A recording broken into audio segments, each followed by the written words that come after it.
I think it's about time to share why I was so determined to go to the other side of the world completely by myself. I think a lot of people would be very reluctant to want to travel 9,000 miles at all, let alone by themselves. But before I can talk about all of that and my rationale and my reasoning, I want to first go back to Indonesia, where it all began.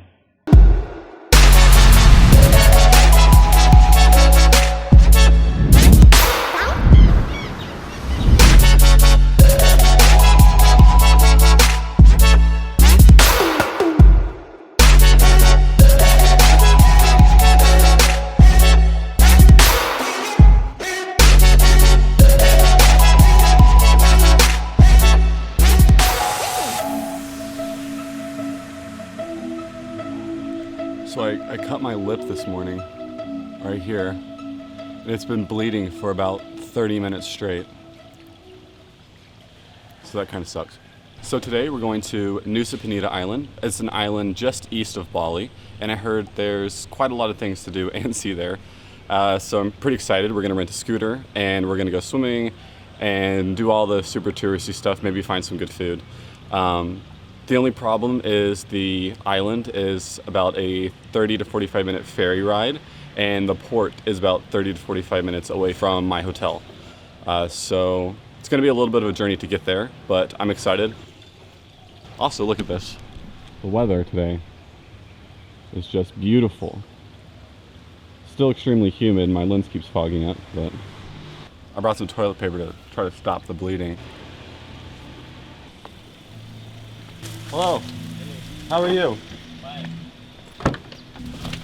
99,000? Yeah? Yeah. Okay, perfect. Thank you.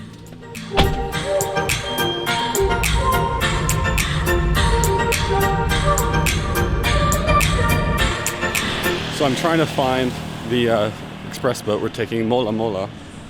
They said it's down here on the left. We're going to figure that out.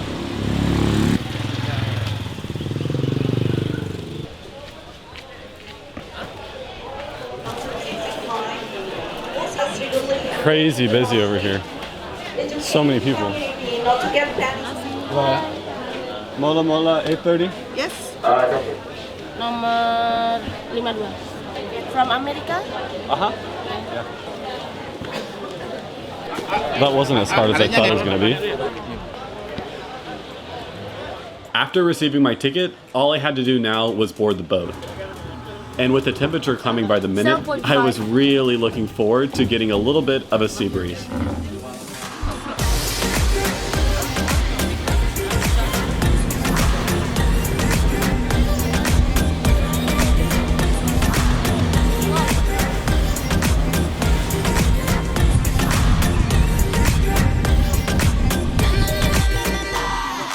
And just as the Windows 10 wallpaper had promised, the water was a unique and beautiful shade of blue you can only find here in Southeast Asia.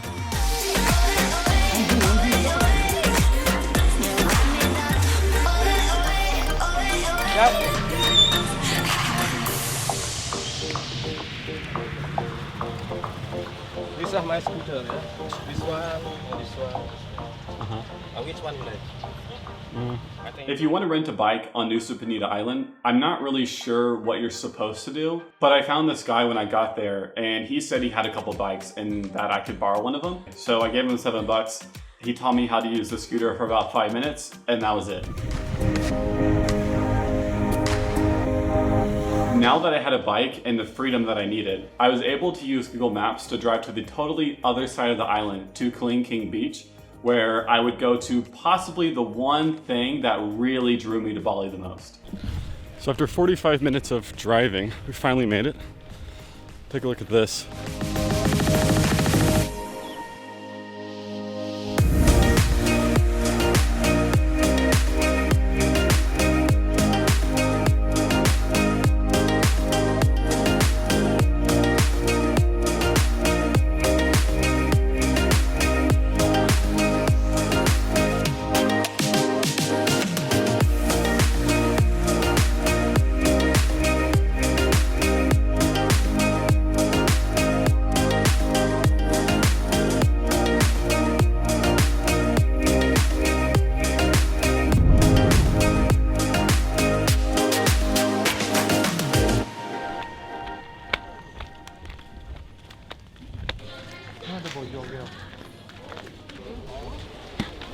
Frequently happened accidents.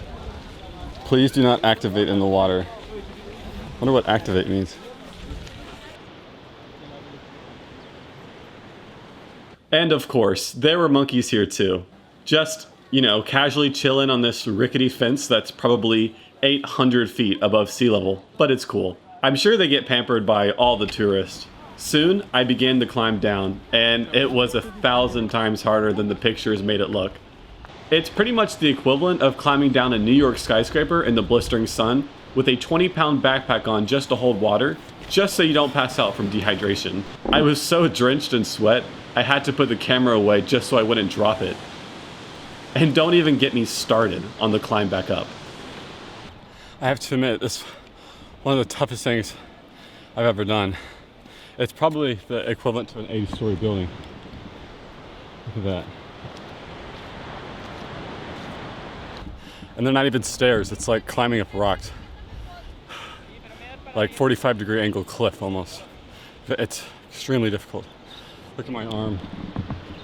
The sunscreen's just melting off. It was at this point that my phone battery died, which ended up being a huge problem, but I'll come back to that. I don't think it's very difficult to capture all the incredible beauty that Bali has to offer, but I think one of the greatest things about the whole entire trip was something I really didn't do a very good job of capturing on camera. I think one of the best things about solo traveling is the fact that you get to meet so many different people from all over the world. And the fact of the matter is a lot of those same people are looking for the same things you are. And so you could be 9,000 miles away from home in a foreign country that doesn't even speak your language.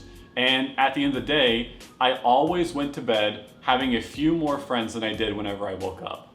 And the truth of it all is even though I was making this adventure by myself, I never really did feel like I was alone. And I constantly found myself at a table full of people almost as if I had known them for a lifetime.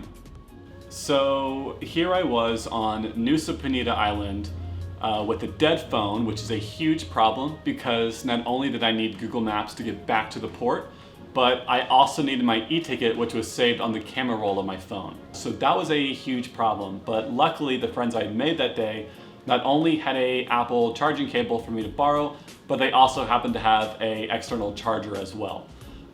So with that taken off my plate and that stress no longer sitting in the back of my mind, we all hopped on our mopeds and decided to drive to a more remote part of the island where we heard there was some sort of natural oasis pool that bordered right where the jungle hit the ocean. And I'll admit, I was very much looking forward to this considering that it was probably about 104 degrees feel-like temperature outside, which is nuts, and the last thing I wanted to do was be in the sun any longer.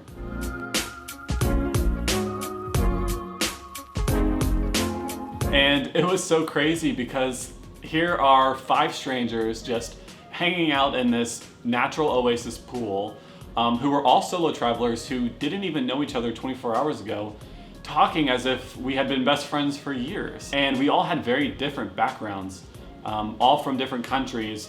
Someone was from Chile, someone's from the Netherlands, France, Canada, and I'm being from the United States. Yet at the same time, I quickly discovered that there's so much more about us that was similar than there was that was different. And that's what I think is so crazy about solo travel, is you have this amazingly unique opportunity to put yourself out there and meet people from all over the world who may have totally different perspectives from you, but at the end of the day, share that same passion for traveling, for adventure, and for people. And it's not like you can't accomplish this whenever you're traveling with a group of friends. I just think you're less inclined to want to put yourself out there and really meet new people because you're with a group of people that you already do feel comfortable with. It really wasn't long before we eventually left that oasis pool and hopped back on our motorbikes and found this restaurant that was kind of in the middle of nowhere, right where the dense jungle meets the main road. And we camped out there for an hour or two since we could see some thunderstorms coming in and we didn't really want to get caught up in that.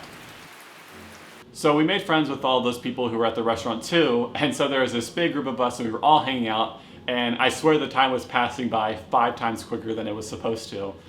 I was really dreading looking at my watch because I knew that at 7 o'clock I would have to leave and head back to the ferry so I could go back to the main island of Bali where my hotel was located.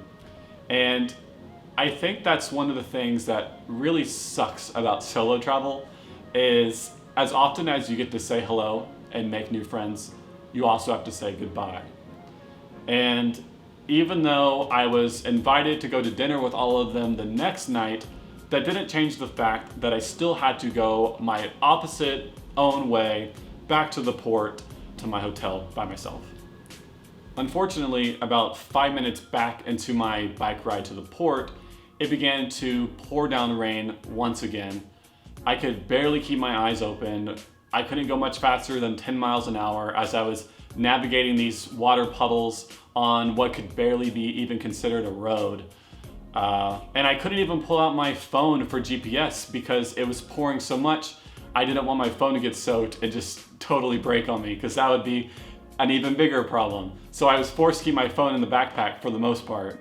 So navigating roads on an island I've never been on before was very difficult. I was looking for signs, trying to figure out what signs I'd seen before that could lead me back to the way I came. It was pouring down rain and I just stopped. I turned off the bike and looked out to the left and saw the rolling jungle landscape out before me and had this most surreal, out-of-body experience, unlike anything I'd ever felt before.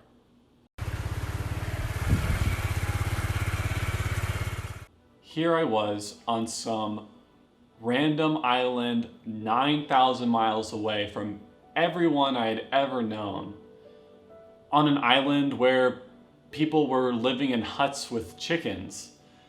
And I just stopped. And it was that exact moment where I realized how crazy all of this really was and how small I really am. And I felt so lucky to be where I was, who I was, and to experience everything I had been able to experience so far. It was like this most surreal experience. It was in that exact moment, sitting there on the side of the road and the pouring down rain on a pretty much undeveloped island, 9,000 miles away from my home, all by myself, where I just sat there and had this realization that this was the single greatest moment of my life. It sounds crazy, but it was this moment here right now, sitting on the side of the road on this island, that brought me more happiness than anything I'd ever experienced before.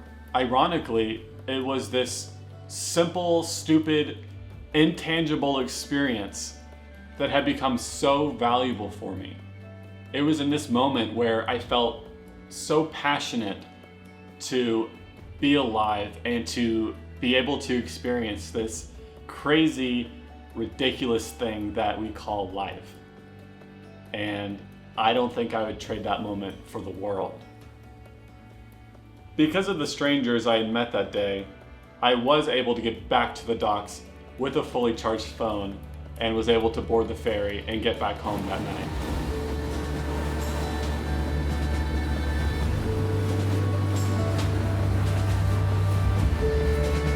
So as I sit here and I think to myself, would I travel to the other side of the world alone again?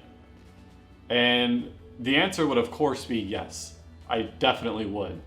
But I think there are some major advantages of getting to experience something like that with a group of your friends, which is something that I very much want to do and look forward to doing so in the future. But there's no doubt in my mind that taking that first horribly uncomfortable step and getting on that plane and bringing myself to the other side of the world was the absolute right decision.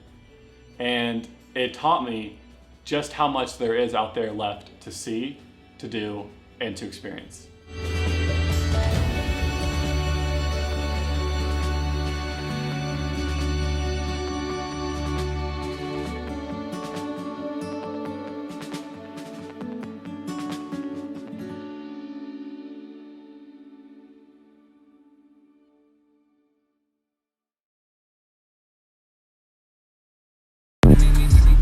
She making